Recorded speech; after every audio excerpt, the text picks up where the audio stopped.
right? Nobody wants to admit the harm that they have caused to somebody else. And what would somebody say about me, Right. right? If I did admit it, if it's a choice, then I can choose something else. I just need to have the tools to do it.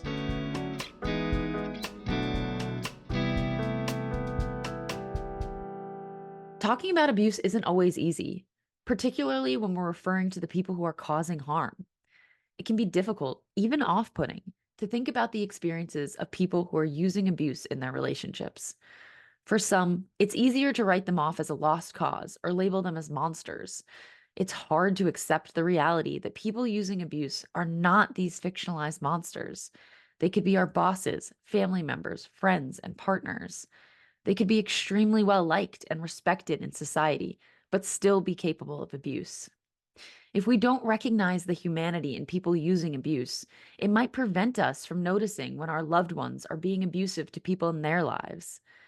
To end domestic violence, we need to go to the source of it, people who are using abuse. We need to understand why they use it, how it benefits them, and how we can intervene to prevent these behaviors. This is Unsilenced, a JBWS podcast where we have real conversations about abuse. I'm MC Robinson, and this is a continuation of my conversation with Mary Jane.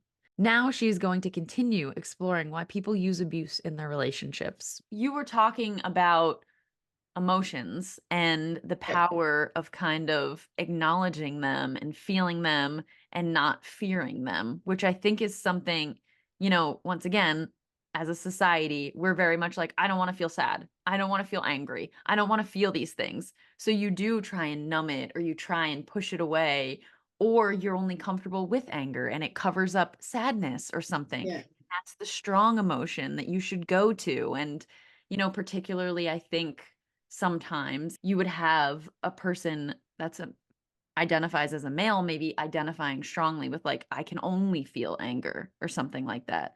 So it's Oh, interesting to hear you talk about these emotions. yeah. I mean, a lot of men growing up, and one of the things we talk about in the group is that was the emotion it was okay to share, Mm. right?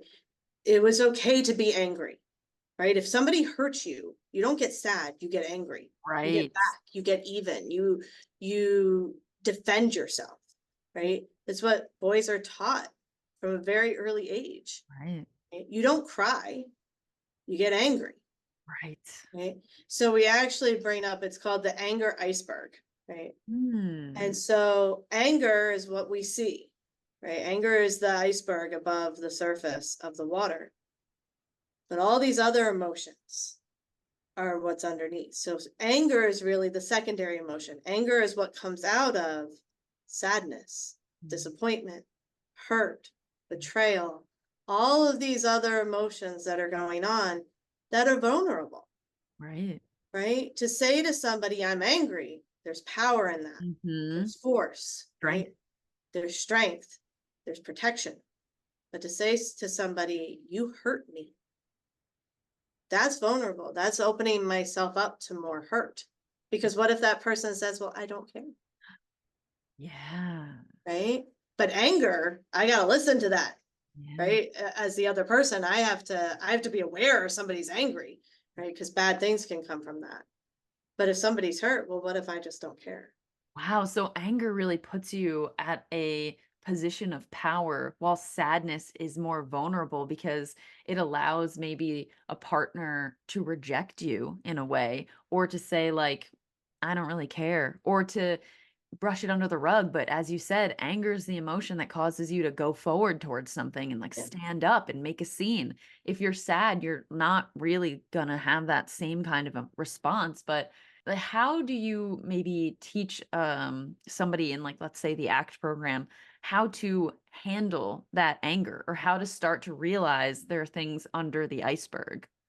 So the biggest thing is, like I said, timeouts, right? So taking a timeout when we start to feel that major buildup of anger, right? Where something is going to happen, take a timeout, remove yourself from the situation. But we go over timeouts have a lot of rules. It's not just we're in an argument, bye, and I'm out, right? Like there's there's ground rules to a Right. timeout. right? So if you're going to use timeouts in your relationship, what we really want this to do is to express respect and concern for the other person while also protecting ourselves and making good choices, right? So the first step is when things are good, when everything is calm, you're going to talk to your partner about taking timeouts. Okay. And you're going to tell your partner, look, sometimes if it's a new partner, we're going to say, sometimes I make bad choices when I'm angry. If it's the partner that you've been with, you're going to recognize, look, I have done harm to you in the past. I don't want to do that anymore. So when I feel myself getting to this point, I am going to take a timeout. When I take that timeout, I'm going to leave the home for an hour. Okay. When I leave the home, this is where I'm going to go. This is what I'm going to do. That way the person's not worrying about you. They're not wondering if you're off getting drunk or doing something harmful, right? They know where you are. We set some boundaries on what we do during timeout. We're not going to go to the bar. We're not going to call the friend that's going to go, oh yeah, she crazy, right? Or, like that's going to egg you on, right? You're going to call a trusted friend, somebody that you feel you can really talk to. If you don't have that, you can call our helpline and say, I'm in the ACT program and I'm on a timeout and I need somebody to talk to about this. You're going to have a plan of what you're going to do to work through the emotions, not ignore them, but work through them to recognize what's going on within you. After that hour is up, you're going to have a plan of, can I go back or can I not go back? If I'm going to go back, I'm going to go back.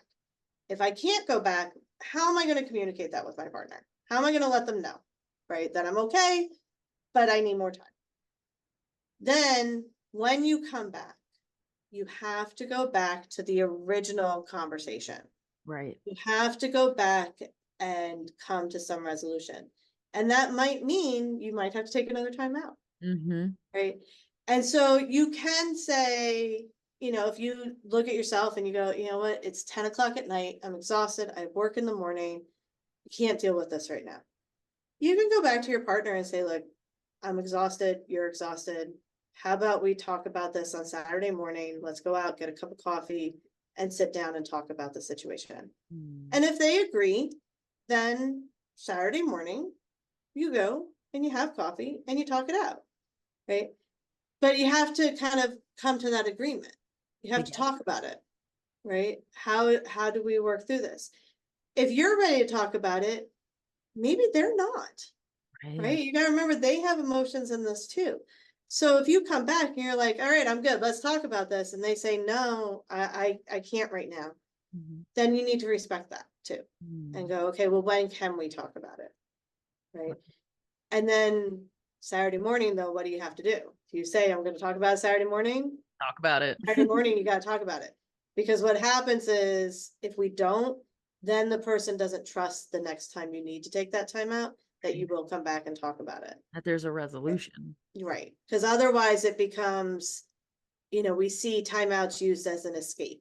Right. Yeah. Right? I don't want to talk about the finances. So every time the finances come up, I'm just going to say time out and leave. And nothing gets resolved. Wow. All right. And so particularly with people who are still in the relationship where they have caused harm, what we want to start seeing is an improvement in communication and an improvement in resolving issues that have been going on for a long term in the relationship. Right. And to do that, you've got to talk about some of this stuff. Right. Right. You've got to sit down and be okay with the uncomfortable. Right. And so how do you do that? And one is take time outs when you need it. Then we go through how do you take deep breaths? So in the moment, you can stay calm. Wow. We practice taking breaths before responding to anything because it's a skill, right? So taking that breath before I respond in a good conversation is going to over time translate to taking a breath before responding when I get angry. Right. Right. Don't just wait till I'm angry to practice these skills. Practice them when you're feeling good. Because then it's easier to remember, right? Okay. Right. Yeah. And all of this seems to tie into the fact that you're not just engaging, as you said, in escapism and stonewalling a person and being like, well, I'm punishing you now by not talking to you and making them worry. So there's like a very clear and concise difference of, using that as a manipulation tactic of like a timeout versus like an actual well thought out plan that you guys come up with together. And I think what's really uniquely interesting about JC&V is that when I first started working here, it didn't occur to me that some of the men, women, and teens in the programs would still be involved with their partner or family member. And, can you speak a little bit to how the programs keep partners safer if they're in them, even if they are remaining in those relationships? So we do know that people who have used abusive behaviors, when they're in a program like what we have at JCV, they're less likely to escalate to the degree of physical harm while they're in the program. Okay? And a lot of that is, one, they are being more closely monitored, right? So there's more accountability during that time. But also, they now have a place to come and talk things through. Right. Like I said, where before, when they had an argument with their partner or something happened, they've got no one to bounce ideas off of. They don't talk to anybody about what's happening. For the most part, most of our people are very isolated and don't have anybody that they trust that they can go to. So the benefit to a program like this is that once a week you're coming in and the first question we ask is, how was your week? What's been going on? How have things been at home? Right? If they're with their partner still, how are you and your partner getting along? Have you talked? Right? And so we start talking about those different things. If an issue comes up and they come in and say, this happened and I took the time out, but we haven't sat down and talked about it. Okay, well, how are we going to do that? How are we going to talk about it? How are we going to approach it? Let's brainstorm. Let's role play. Let's work through that. What can we say? What were the emotions you were feeling? Right? When you got angry, we'll go through last time you got angry. All right. What else was going on for you? What was the situation? What other emotions might be hiding underneath that anger? Okay? And we'll talk through it. And so it really starts to help, particularly when they're in the program, work through some of these things. And then they get connections they start to build a network. How do I talk to somebody else? Whether it's with other people in the group, which we do work very hard to make sure that we're giving appropriate feedback from other group members. Right. Right. Or they come to alumni after they finish. So we have an alumni program for the ACT program where they can come as long as they want to alumni. Wow. And continue on and keep working on these things. Awesome. We tell them, every person that I've had that has finished the program, I always say to them when they leave, we're not gone. Right? We're always here. We hope that you never need us, but we are always here if you do, even if it's just for a phone call. And I've had them. I've had the phone calls of just, hey, just checking in.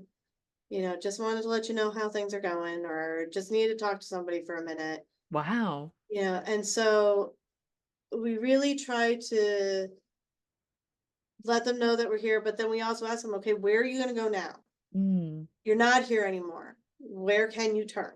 What is your plan? Right. And so over time, they may have come up with like either a parent or a friend or somebody that knows the situation that they know they can go to, right, to talk things through.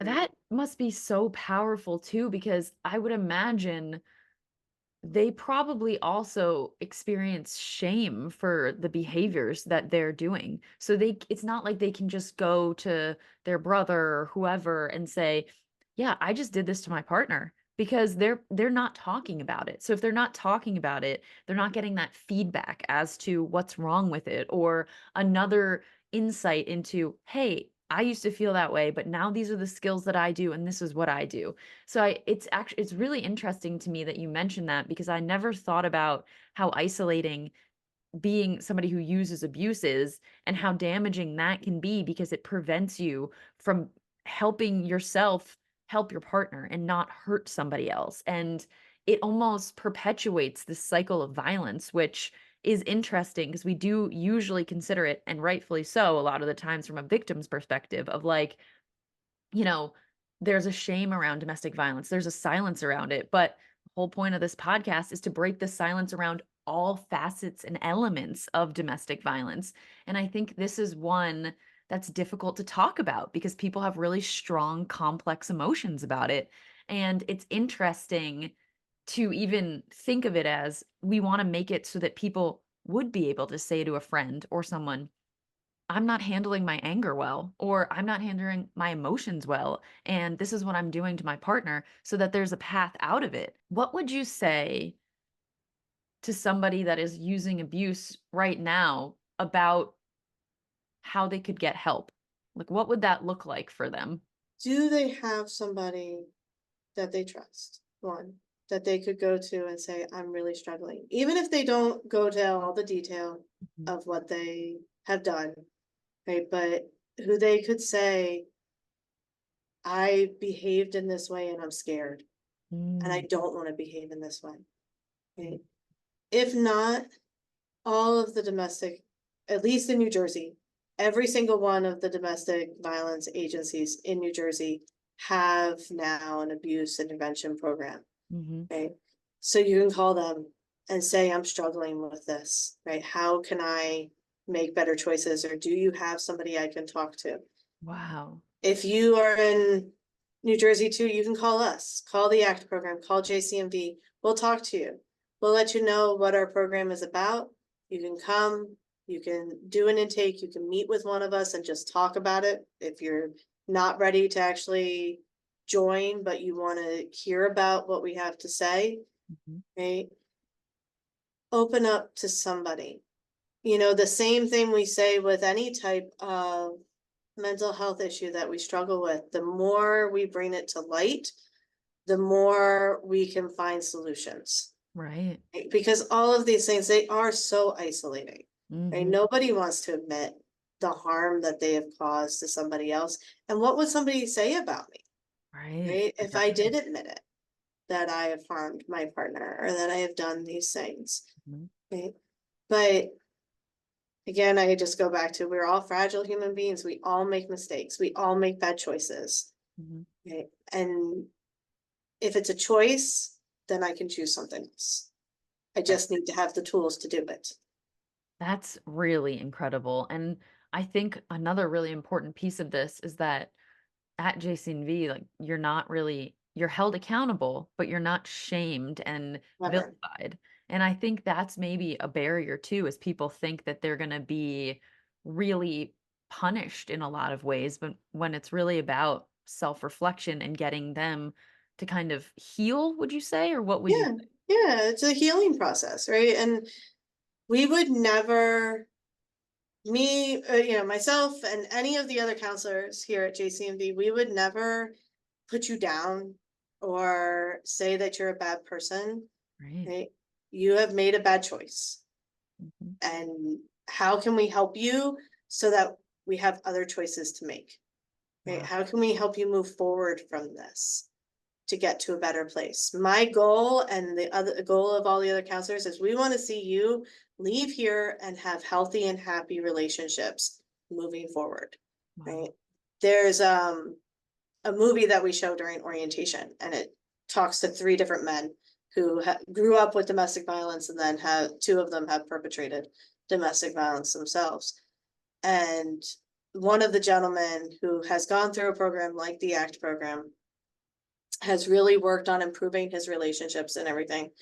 He talks about that now he has peace in his life every day. Wow. And just that idea of like the home should be peaceful, the home should be a safe environment. Does Mhm. it mean that we're not going to argue? No. We're always going to have disagreements. We're always going Right. to have things that need to be settled or need to be worked out. But you want the home to be a peaceful place. You want the home to be a place of respite, and that you feel respected, that you feel loved, that you feel cherished, that you feel safe, right?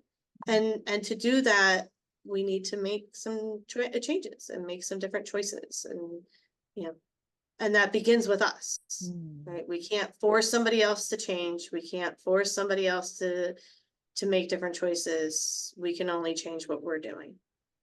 Wow. And that's what we work with our clients on, is how can you make changes to make your home a more peaceful place?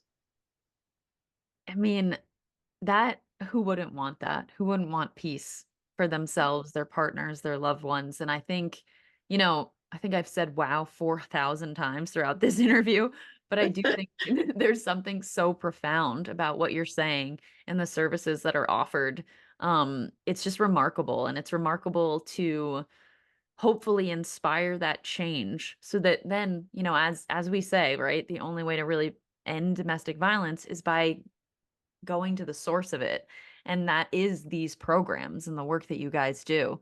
Um, Before we wrap up, is there anything else about this topic that I haven't covered that you would like to add? I was thinking when you brought up the idea of like someone who's struggling with these behaviors and how could they come forward. The other thing that I like to keep in mind now, especially since I've been doing this work, is when we hear people talking, right? When you hear friends talking, if you hear your friend saying something about their partner, Mm-hmm.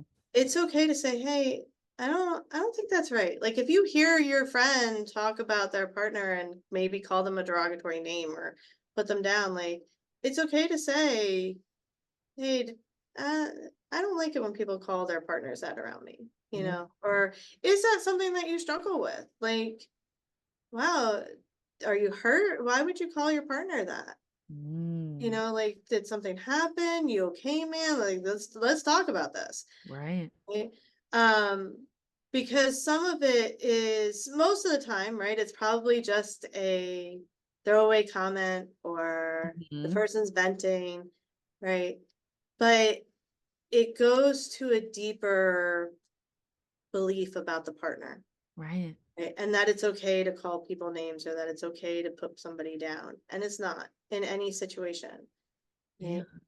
right? Even ex-partners, especially if you have children with that Mm, person. I understand the need to almost like demonize the other person to make the split easier, mhm. but at the same time recognize that they are a whole person Right. and that they are part of your children, right? And so to be very careful about what we say around children, around how we think about our partners and ex-partners. If you're in a co-parenting situation, to think about your co-parent in a derogatory way, that's going to come out in how you interact with that person Of and how course. you interact with your children. Mhm. Right? And children pick up on that Mhm. because children are not just part you, they're also part this other person. Right? And so we need to be careful of those things. So that's the only thing. That's incredible. And if you're struggling with any of that, call us here at JCMD. If you couldn't tell, I could talk about our abuse intervention programs all day. Our team at JCNV works hard to keep both victims of domestic violence and people who are using abuse safer every single day. I am in awe of the work that they do.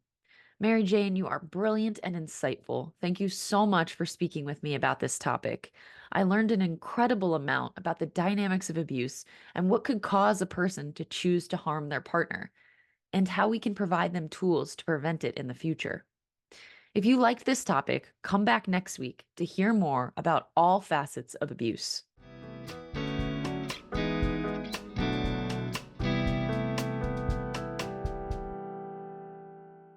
Thank you for listening to this episode of Unsilenced, Real Conversations About Abuse. This podcast is produced by JBWS, a domestic violence agency serving Morris County, New Jersey. Please let us know what topics you would like covered on this podcast by sending an email to podcast@jbws.org. Please note that this email address is only intended for content relating to the podcast. It is not meant to offer immediate assistance or access to services. If you live or work in Morris County and think you might be in an unhealthy relationship, JBWS is here to help. Please visit our website at jbws.org to learn more about our services, or call our 24-hour helpline to speak to members of our staff at 1-877-782-2787. 2873. If you recognize controlling or abusive behaviors in yourself, JBWS can also help change those behaviors. Through our Jersey Center for Nonviolence, JBWS offers programs for men, women, and adolescent males who have used abusive or controlling behaviors in their relationships. Please visit jbws.org/JCNV or call 973-539-7801 to learn more. If you don't live in Morris County, please call the National Domestic Violence Hotline at 1-800-799-7233. Domestic violence grows in silence, so thank you so much for listening and helping us break through that silence through these types of conversations. Please follow us on social media and continue to share our content to get as many people talking about domestic abuse as possible.